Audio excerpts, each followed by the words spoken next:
Rest of the hour, Judge Andrew Napolitano is our guest. The new book, Lies the Government Told You, Myth, Power, and Deception in American History. Judge, I get up here every day and rant and rave and actually cover the laws, the subsections, the bills. I give people chapter and verse, and still some call in and say, are you really telling the truth?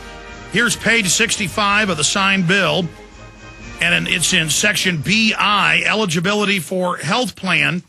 And this is the actual section of the bill, and it says, may allow for the use of a machine-readable identification card. And they have another bill where they make citizens have a national ID card to have a job, but the illegals are exempt. And you have a, 8% approval rating for Reid, 10% for Pelosi, 11% for Congress.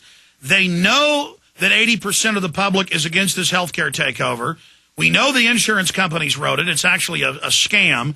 The establishment knows what they're doing is unconstitutional and lawless, but they're going ahead with it, and that's why Rush Limbaugh, and I agree with him, I'm glad he's really coming out now and telling it like it is, right, said that they may suspend elections because he says there's no way they can win, and that it appears they're putting in a police-state control grid. But as you know, this was all set up in the last 20, 30 years in this nation. It's bipartisan. Judge Napolitano, what is the state of our union? Well, the state of our union is that it is a bipartisan movement toward a police state. I mean, we don't have two parties in this country, Alex, even though most people think we do. Your listeners know that we have one party, the big government party. There's a Republican wing that likes war and deficits and assaults our civil liberties. There's a Democratic wing that likes welfare and taxes and assaults our commercial liberties. But they basically will feed each other because they're not interested in freedom. They don't believe in fidelity to the Constitution. They're just interested in power.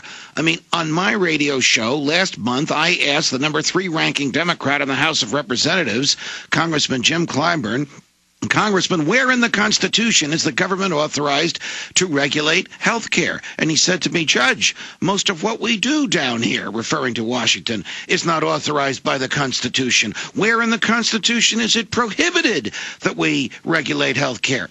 The very fact that he would ask that question shows a tremendous 180-degree misunderstanding of the federal government.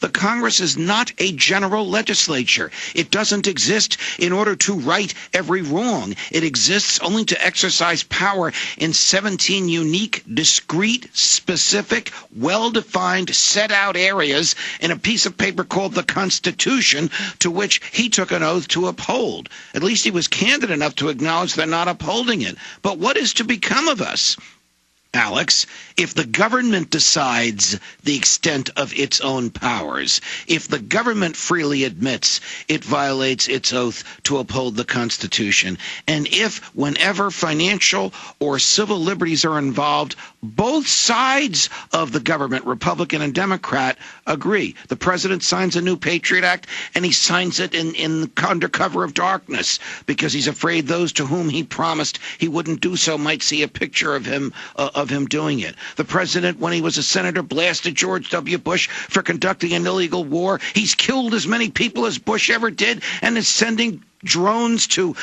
Pakistan more so in 1 year than Bush did in 8. There is very little change that comes about via elections in this country, unless and until people... Well, there is very little change, Judge, and once they start violating the Bill of Rights and Constitution, the sky is the limit, as you know, as a constitutional law scholar and as a judge.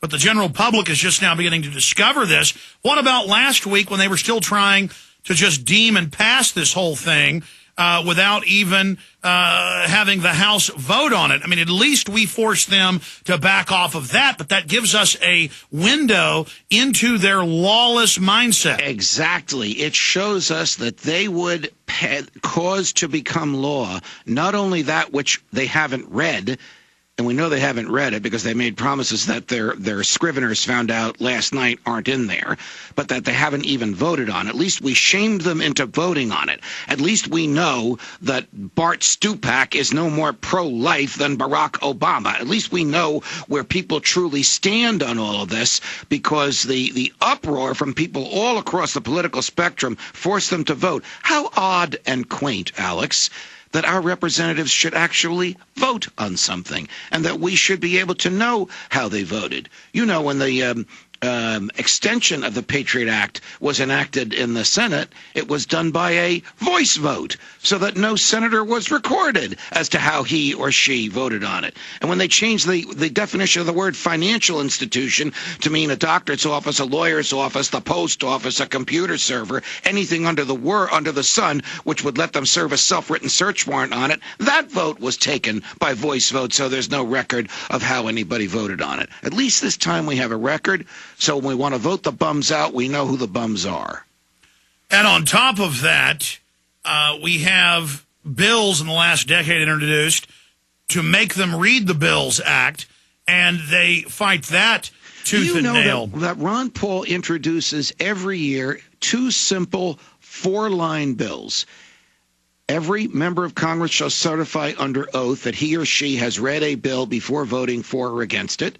And every bill, this is the second one, that is introduced must cite in the Constitution the authority for the bill. Neither of those proposals, as simple, basic, and rational as could be, a junior in high school social studies could understand them. Neither of those has seen the light of day. Neither of them ever makes it to a committee for hearing. But there may be some hope, because you could have said the same thing about his proposal to audit the Fed 10 years ago. Now it has passed the House of Representatives. What will happen in the Senate, I don't know. But his persistence has caused the American public to be aware of these things and caused the public to pressure power-hungry members of Congress occasionally to do the right thing. Judge Andrew Napolitano, as a constitutional expert, as a former judge, reading over the bill and over the subsections, there's so many things that are unconstitutional. And then there's also deception. Even the AP admits this doesn't protect people with with already existing conditions with children. That is the one that Mrs. Pelosi and company are stumbling over this morning, Alex, because they promised Democrats, and the Democrats promised their constituents, that children with pre-existing conditions would be covered immediately. Now, put aside the fact that the federal government has no authority whatsoever. Take it to the bank. No authority whatsoever to regulate health care and to tell insurance carriers who they may insure. But even if you're for socialism, this is another ripoff, just like communism under the Soviets was a ripoff, or socialism in England's a ripoff. Anytime they get a big pool of money, they're going to steal most of it. They're not going to give it. Of course, because sooner or later you run out of other people's money. But in this particular case, they lied to their own people. The socialist monstrosity that they passed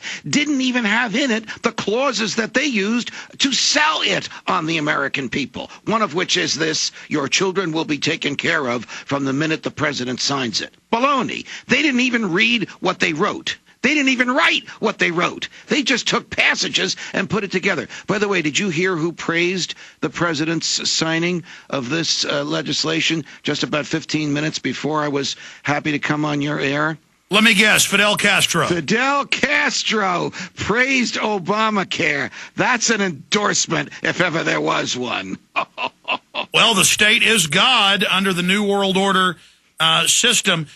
Let's get into the unconstitutionality of this and how you would attack it. I don't think attorney generals suing or joining their suit is enough. We need to have states nullify under the 9th and 10th Amendment, and to not just roll this back, but you're not going to take our highway funds, you're not going to take our education funds. I mean, I think this is a wake-up call for people to really start reversing the fact that for 100+ years, the federal government has been expanding its authority into areas that are completely illegal. Well, you know, it's one thing, Alex, for a state legislature and a governor to sign a piece of paper saying we stand on our 10th Amendment and we are a sovereign state. It would be quite another for a state legislature to enact legislation that did the following: prohibit state employees from enforcing federal law, indict federal officials who come into the state with the intention of enforcing federal law that conflicts with state law, impose a real estate tax on federal property within the state. Now, I know that that has been unlawful for the past 200 years, but suffice it to say we have a different Supreme Court now that might look at this differently. Drag before county and state grand juries federal officers who insist on enforcing federal law that is unconstitutional within the states. The states really have to stand up for their sovereignty. They have to do more than say we are a sovereign state. There has to be teeth to their proclamation of sovereignty.